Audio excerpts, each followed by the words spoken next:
હોળીના દિવસે આ દેવવૃક્ષનો સ્પર્શ બદલી નાખશે તમારું ભાગ્ય. પ્રિય ભક્તો, શું તમે જાણો છો કે સ્વયં મહાદેવે રાવણને એક એવું ગુપ્ત રહસ્ય જણાવ્યું હતું જેનાથી રાવણ ત્રિલોક વિજેતા બન્યો? આજે 44 વર્ષ પછી 3 માર્ચ, હોળીના દિવસે એ જ દુર્લભ સંયોગ ફરી બની રહ્યો છે. આજે હું તમને એ ગુપ્ત દેવવૃક્ષ વિશે જણાવીશ જેને જો તમે આ મુહૂર્તમાં ચૂપચાપ સ્પર્શી લીધું તો 7 જન્મોની ગરીબી જડમૂળથી ખતમ થઈ જશે. પણ સાવધાન, જો તમે આ જાણકારી અધૂરી છોડી તો તમે આખું વર્ષ પછતાતા રહી જશો. શું તમે તૈયાર છો તમારી કિસ્મતને 7મા આસમાને લઈ જવા માટે? તો ચાલો જાણીએ મહાદેવનું એ ગુપ્ત રહસ્ય. આજના આ લેખમાં આપણે જે ચમત્કારી દેવવૃક્ષો વિશે વાત કરવાના છીએ તેમાં હોળીના દિવસે સ્વયં ભગવાન નારાયણજીનો વાસ હોય છે. આ વૃક્ષો તમારા ઘરની આસપાસ જ ખૂબ જ સરળતાથી મળી જશે. આ દેવવૃક્ષો વિશે સ્વયં મહાદેવે પોતાના પ્રિય ભક્ત રાવણને જણાવ્યું છે કે કોઈ પણ વ્યક્તિ સાચા સમયે, સાચા મુહૂર્ત પર અને સાચી ક્રિયા અનુસાર જો 4 માર્ચ હોળીના દિવસે આ વૃક્ષને સ્પર્શીને ચૂપચાપ આવી જાય છે તો તેના ઘરમાં સ્વયં ભગવાન વિષ્ણુજીનો વાસ થઈ જાય છે. તેના જીવનમાં ચાલી રહેલી ગરીબી, દુઃખ અને કષ્ટ બધું સમાપ્ત થઈ જશે. વિડિયો માહિતી પૂરી જોવાનું મહત્વ. મિત્રો, તમારી પાસે એક નાનકડી વિનંતી છે કે માહિતીને પૂરી વાંચો, ત્યારે જ લાભની પ્રાપ્તિ થઈ શકે છે. જો આજે તમે આ જ્ઞાનવર્ધક વાતને કાપીને જાણી તો જીવનમાં સફળતા હાંસિલ નહીં થાય. અમે તમને એવા ઝાડ બતાવીશું જેના સ્પર્શ માત્રથી માં લક્ષ્મીની એવી કૃપા થશે કે આવનારા સમયમાં તમે ધનવાન બની જશો. હોળી 2026 તારીખ અને શુભ મુહૂર્ત. આ વર્ષે 3 માર્ચ અને 4 માર્ચના રોજ હોળીનો પર્વ ઉજવાશે. પંચાંગ અનુસાર વિગતો નીચે મુજબ છે. હોલિકા દહન 3 માર્ચ 2026 મંગળવારની રાત્રે.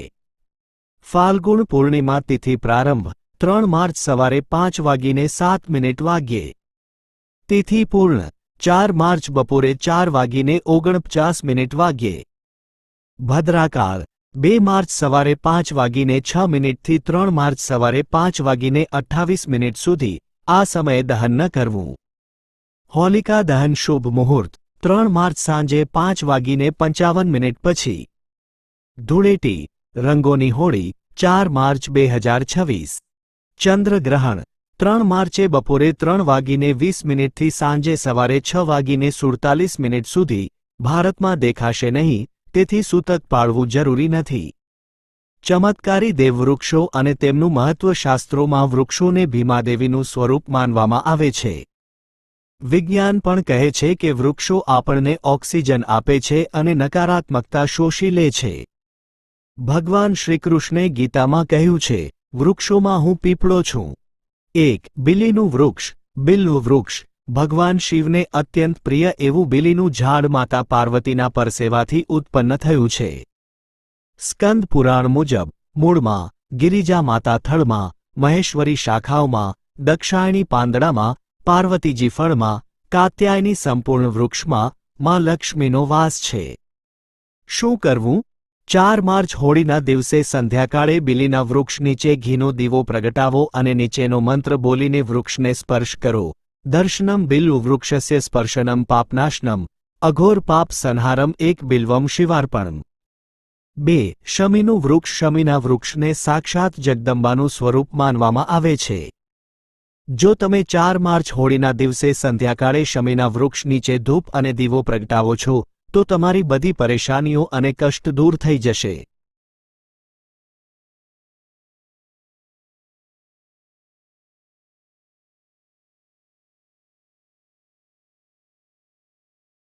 શમીના મૂળમાં સિંદૂર નાખવાથી વ્યક્તિને સારા સ્વાસ્થ્યની પ્રાપ્તિ થાય છે. જે લોકો લાંબા સમયથી બીમાર છે તેમના માટે આ એક ખૂબ જ સારો ઉપાય છે. જો તમારા ઘરમાં કોઈ સભ્ય લાંબા સમયથી બીમાર હોય તો તમે તે વ્યક્તિના શરીર પરથી 7 વાર સિંદૂર ઉતારીને શમીના મૂળમાં નાખી શકો છો. આનાથી તેમના રોગ જલ્દી ઠીક થઈ જશે. આ સિવાય જો તમે બીમારીથી બચવા માંગો છો અને નિરોગી રહેવા માંગો છો તો શમીના મૂળમાં સિંદૂર નાખવાથી તે તમારા રોગનો નાશ કરી શકે છે.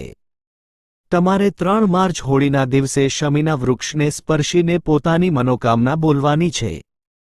જ્યારે તમે આ કરશો ત્યારે તમે જોશો કે તમારી મનોકામના પૂરી થઈ જશે અને તમારી દરિદ્રતા સમાપ્ત થઈ જશે. આ દિવસે શમીના વૃક્ષના પ્રભાવથી તમને અપાર લાભ મળી શકે છે.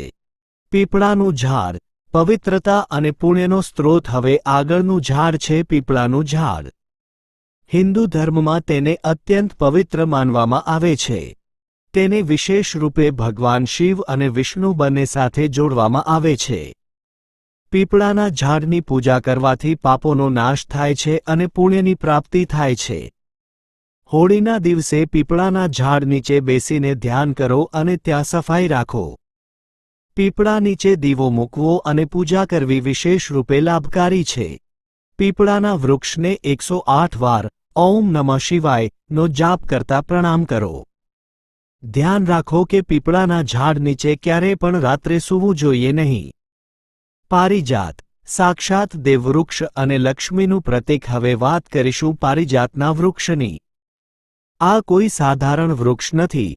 તેનો જન્મ સમુદ્ર મંથન દરમિયાન થયો હતો. તેને સ્વયં દેવરાજ ઇન્દ્રએ પોતાના નંદનવનમાં સ્થાપિત કર્યું હતું, પરંતુ બાદમાં ભગવાન શ્રીકૃષ્ણ તેને ધરતી પર લઈ આવ્યા હતા. મહત્વ: પારિજાત વૃક્ષ માતા લક્ષ્મીનું પ્રતીક માનવામાં આવે છે.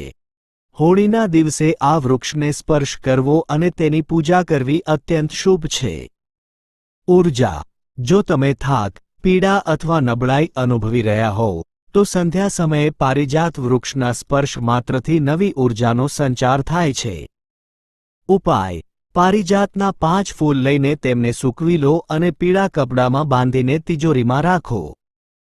આનાથી ઘરમાં ધનની બરકત રહેશે. વટવૃક્ષ, વડ, અખંડ સૌભાગ્ય અને આશીર્વાદ. વટવૃક્ષને ભગવાન શિવ અને માતા પાર્વતીનું સ્વરૂપ માનવામાં આવે છે. આ વૃક્ષ નીચે સાધના કરવાથી દીર્ઘાયુ, સંતાન સુખ અને વૈવાહિક સુખ પ્રાપ્ત થાય છે.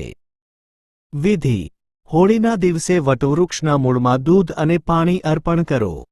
તેની ચારે બાજુ પરિક્રમા કરતા ઓમ નમઃ શિવાય મંત્રનો જાપ કરો. આ વૃક્ષમાં બ્રહ્મા, વિષ્ણુ અને મહેશ ત્રણેય દેવતાઓનો વાસ હોય છે. આંબાનું ઝાડ, સકારાત્મક ઊર્જાનો સંચાર. આંબાનું ઝાડ પણ અત્યંત પવિત્ર માનવામાં આવે છે. તેના પાનનો પ્રયોગ દરેક પૂજાપાઠમાં થાય છે. ઉપાય: હોળીના દિવસે આંબાના ઝાડ પાસે જઈને તેને પ્રણામ કરો. જો સંભવ હોય તો ઝાડની ચારે બાજુ કાચો સૂતર વીંટાળો અને તમારી મનોકામના કરો. ત્યારબાદ આંબાના પાન તોડીને શિવલિંગ પર અર્પણ કરવાથી ભગવાન શિવ પ્રસન્ન થાય છે. નિષ્કર્ષ: મિત્રો, હોળીનો પાવન પર્વ માત્ર રંગોનો તહેવાર નથી પણ આધ્યાત્મિક ઉન્નતિનો પણ અવસર છે. આ વૃક્ષોના સ્પર્શ અને પૂજાથી તમે તમારા જીવનમાં સુખ, શાંતિ અને સમૃદ્ધિ લાવી શકો છો. જો તમને આ માહિતી સારી લાગી હોય તો કોમેન્ટ બોક્સમાં જય માં લક્ષ્મી જરૂર લખજો. મળીએ છીએ આવતા વિડીયોમાં નવી જાણકારી સાથે. ત્યાં સુધી જય શ્રી કૃષ્ણ. ધન્યવાદ.